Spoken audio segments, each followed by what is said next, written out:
Assalamualaikum warahmatullahi wabarakatuh. Selamat pagi anak-anak.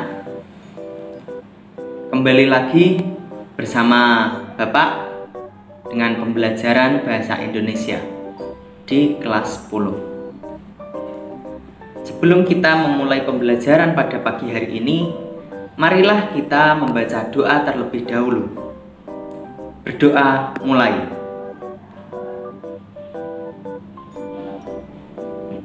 Berdoa selesai.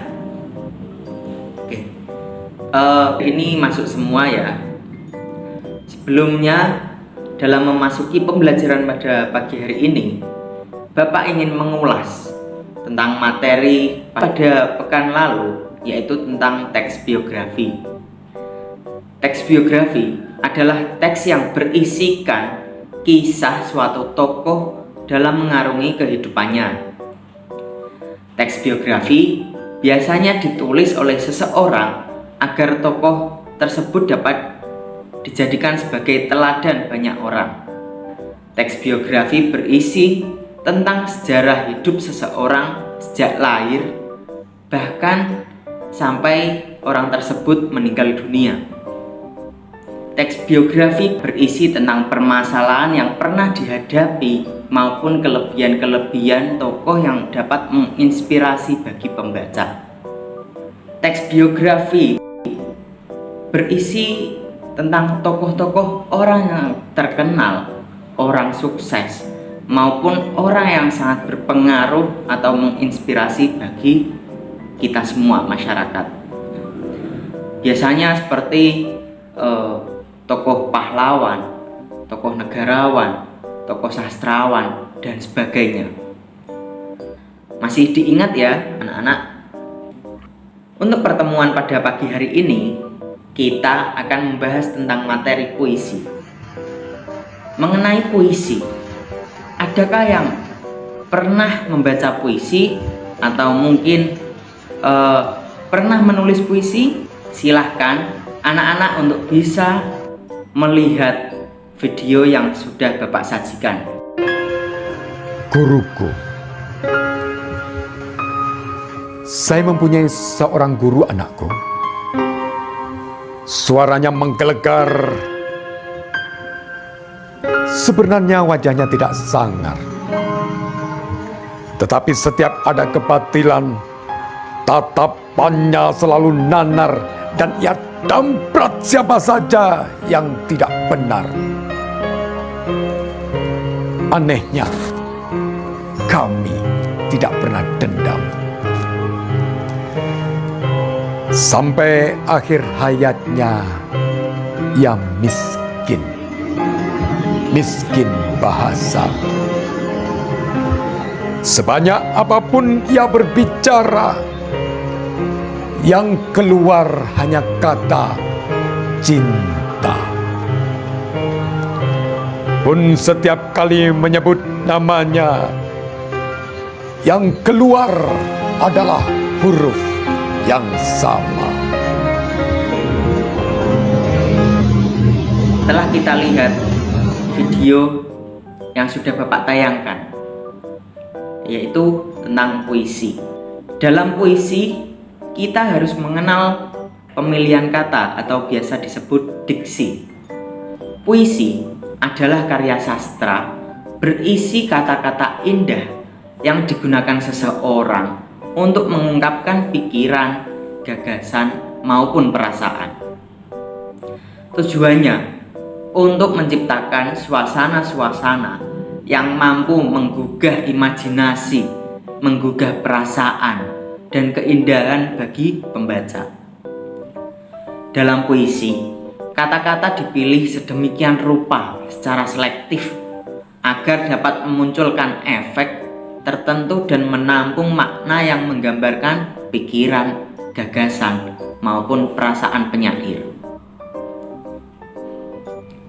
Dalam pemilihan kata-kata atau diksi juga harus mempertimbangkan irama, rima, larik, bait, dan tipografi atau bentuk puisi. Oleh karena itu, unsur bahasa dalam puisi dianggap lebih padat jika dibandingkan dengan karya sastra yang lainnya. Dalam puisi, kita perlu mempertimbangkan penggunaan diksi atau penggunaan pemilihan kata, yakni diantaranya terdapat gaya bahasa atau dikenal majas. Yang kedua, pengimajian atau biasa disebut citraan.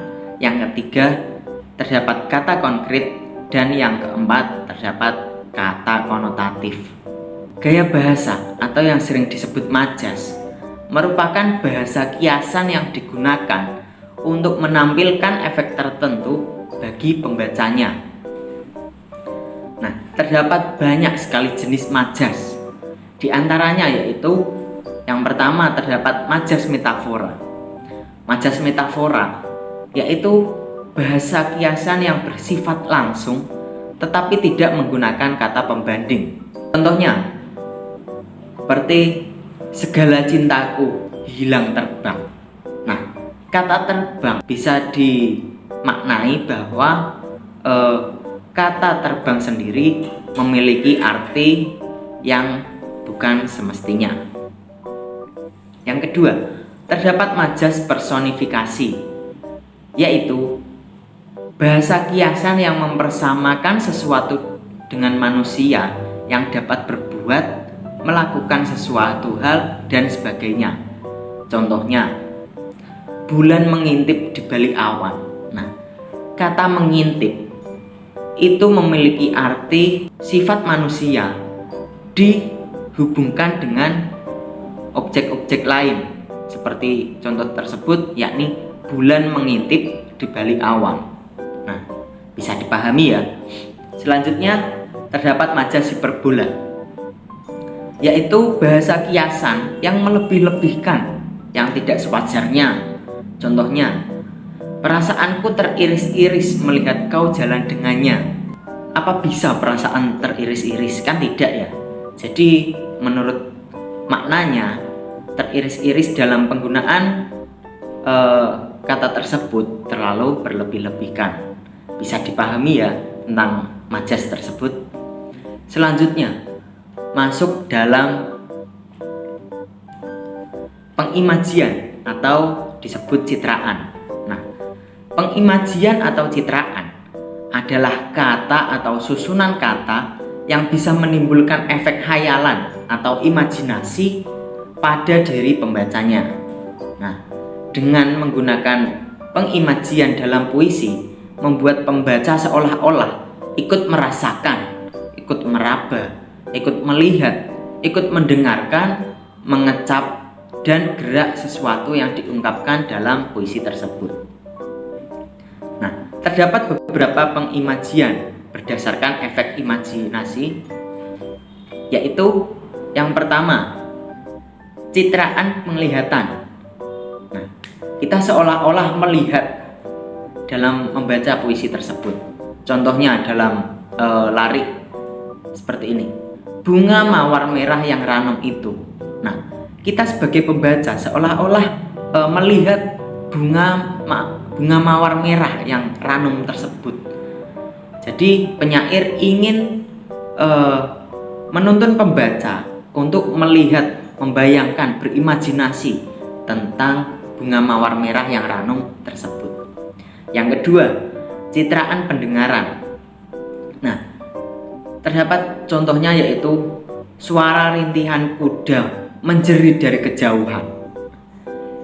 Sebagai pembaca kita terimajinasi, kita berhayal-hayal membayangkan bagaimana suara rintihan kuda yang sedang menjerit tersebut. Selanjutnya terdapat citraan perabaan. Contohnya, tamparan keras mendarat di pipiku. Kata tamparan keras tersebut mengajak pembaca untuk membayangkan bagaimana perabaan yang dilakukan dalam menampar yang sangat keras yang mendarat di pipiku. Selanjutnya terdapat citraan pengecapan. Seperti contoh larik manis senyumanmu. Kata manis merupakan dari indera pengecap manusia sehingga pembaca membayangkan bagaimana rasa manis yang ada dalam puisi tersebut. Oke. Yang kelima terdapat citraan penciuman. Contohnya jejakmu bau mayat. Nah, kata bau mayat mungkin kita berhayal untuk membayangkan bagaimana bau mayat tersebut, sehingga penyair ingin menyampaikan maksud makna dari bau mayat tersebut sehingga pembaca bisa berimajinasi. Dan yang terakhir terdapat citraan gerak. Nah, contohnya ketika terdapat kata dalam puisi serang, terjam, maju. Nah, kata tersebut mengajak pembaca untuk bisa membayangkan bagaimana kita menyerang, bagaimana kita menerjang, maupun bagaimana kita untuk maju dan lain-lain. Oke, bisa dipahami ya. Selanjutnya terdapat kata konkret. Nah, kata konkret adalah kata yang benar-benar ada dan dapat ditangkap oleh indera kita, manusia. Artinya, kata tersebut berwujud dan dapat dilihat, diraba, dan sebagainya.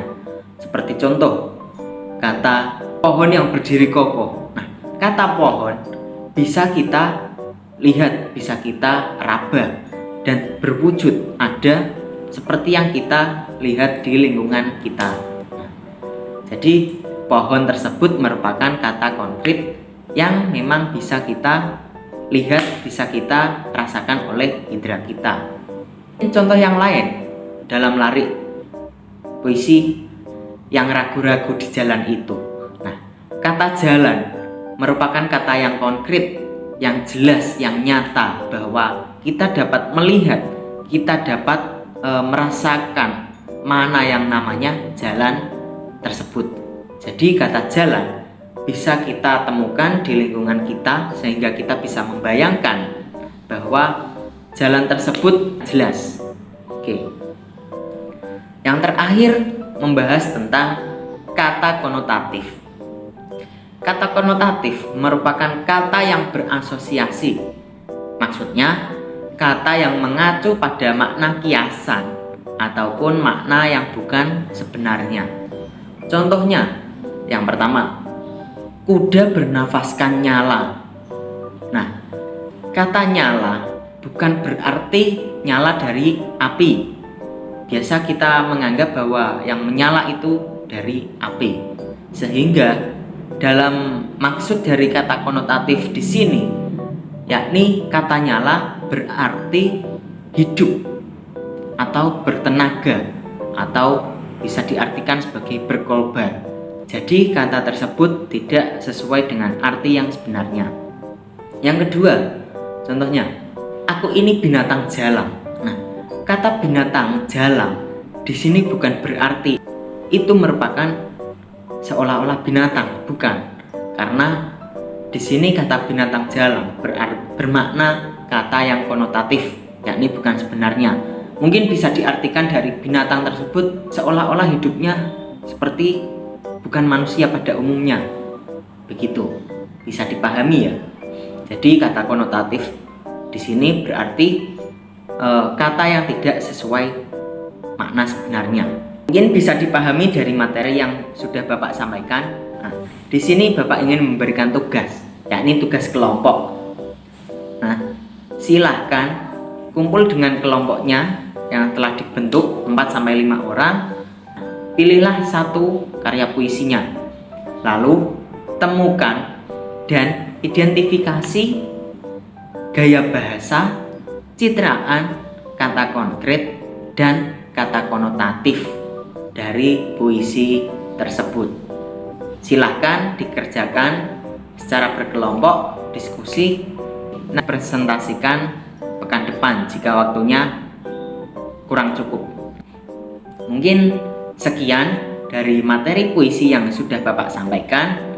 Jadi dapat disimpulkan bahwa dalam puisi kita perlu menggunakan pemilihan kata atau diksi, yakni diantaranya terdapat gaya bahasa atau disebut majas.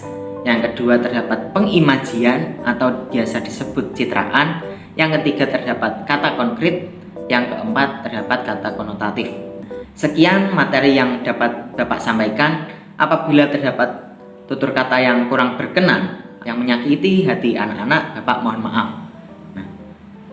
Oke, terus semangat, terus belajar, jangan menyerah. Raihlah cita-citamu setinggi langit.